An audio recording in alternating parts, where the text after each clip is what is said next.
de Pascua, que es ya el comienzo de la tercera semana, después de haber vivido la fiesta de la octava, sigue recordándonos que la Pascua, el acontecimiento de la muerte y resurrección de Jesús, es un acontecimiento del que vive toda la Iglesia. Como que la Pascua, el acontecimiento de la resurrección del Señor, resonara muchos días en la vida de la Iglesia. Primero en la octava, una semana, y después 50 días hasta Pentecostés. Pero a la hora de la verdad, el acontecimiento de la Pascua resuena siempre en la vida de la Iglesia. En la celebración de la misa dominical, es la Pascua. La Pascua es como la fuente de la cual brota todo el torrente de gracia, el torrente de salvación, el torrente de alegría y de paz que proviene del acontecimiento salvífico en Jesús y que irriga todo el año completo. La Eucaristía dominical, como acabamos de decir, pero también los 7 sacramentos y la vida de un cristiano y la vida de una comunidad. Este tercer domingo de Pascua nos habla de una manifestación de Cristo resucitado y nos vuelve a recordar entonces eso: vivimos de la Pascua. La Iglesia tiene sentido porque en el fundamento de su existencia está la Pascua, porque en el origen de su vida está la Pascua. Aparecen allí entonces varios discípulos. El texto menciona sus nombres como para decir, la Iglesia tiene rostros concretos. Habla de Tomás, habla de Pedro, habla de Juan. Y nos dice el texto que están después de la resurrección de Cristo, viviendo la vida común de unos cristianos, pero resuelven irse a pescar. Pedro toma la iniciativa.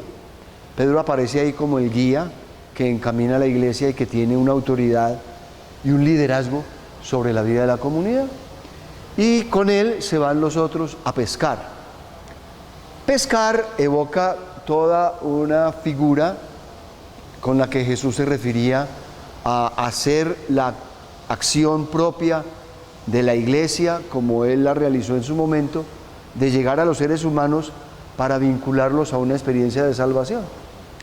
La barca en la que navegan es figura de la Iglesia.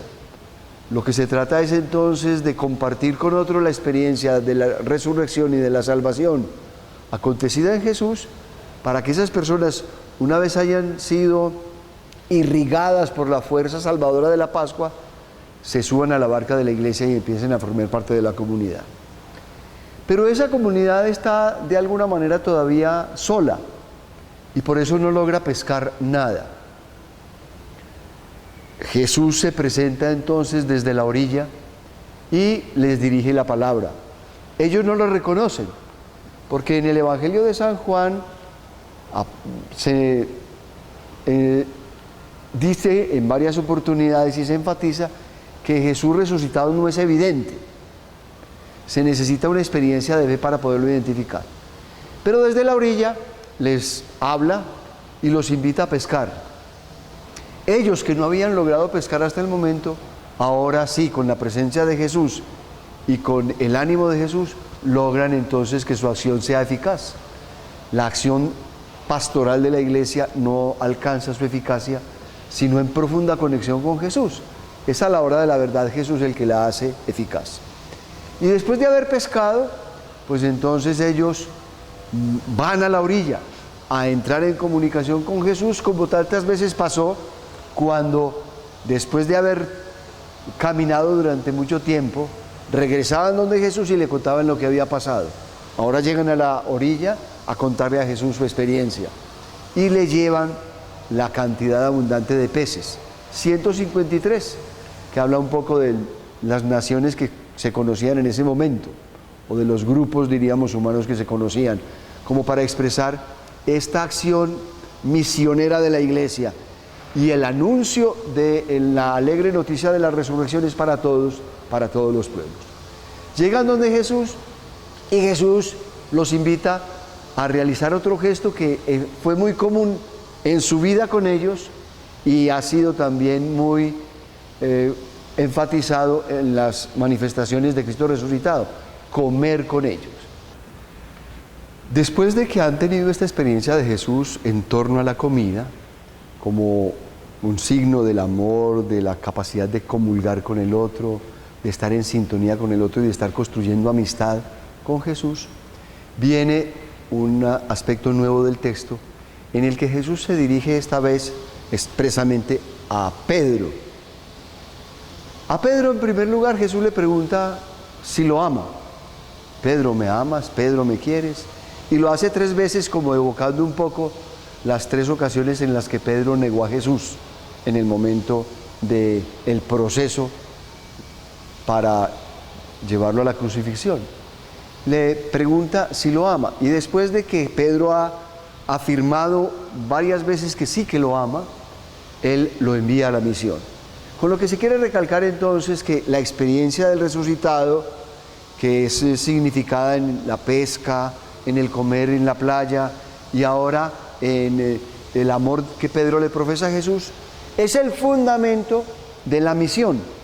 Ahora entonces, una vez Pedro ha confesado su amor, él puede convertirse en el proclamador y ante todo en el pastor que acompaña, guía, protege y convoca a las ovejas. Esto significa para nosotros que la alegre noticia de la resurrección de la que vivimos nosotros todo el año nos tiene que llevar al compromiso misionero para contarle a otras muchas personas que el amor y la vida es posible. En el libro de los Hechos de los Apóstoles, que vamos a leer en este tercer domingo de Pascua, se nos habla de esa misión que los apóstoles entonces realizaban, Pedro obviamente incluido en ese grupo. Y aparecen unos elementos importantes que son el entusiasmo misionero de estos hombres que antes estaban temerosos. Ahora lo hacen con mucho valor y con mucho empuje porque se sienten animados por la presencia del resucitado. El espíritu del resucitado los anima, los alienta, los hace valerosos y les permite comprender plenamente aquello que anuncian, y por eso se entregan completamente a la misión. Y la misión no es otra cosa sino contarle a la gente que así como en Jesús resucitado Dios ha actuado para salvarnos, y ese que antes estaba terriblemente torturado y muerto ha resucitado por el poder del Padre. Así en la vida de los hombres es posible que resucite la vida. Los momentos de angustia y de agobio, de tristeza y de depresión que podamos vivir no son definitivos, porque el Dios que resucitó a Jesús de entre los muertos puede hacerte a ti también triunfar sobre situaciones de maldad, de dolor, de angustia, de desespero inclusive, y sobre situaciones que te pueden atrapar para conducirte al mal, a la destrucción de ti mismo.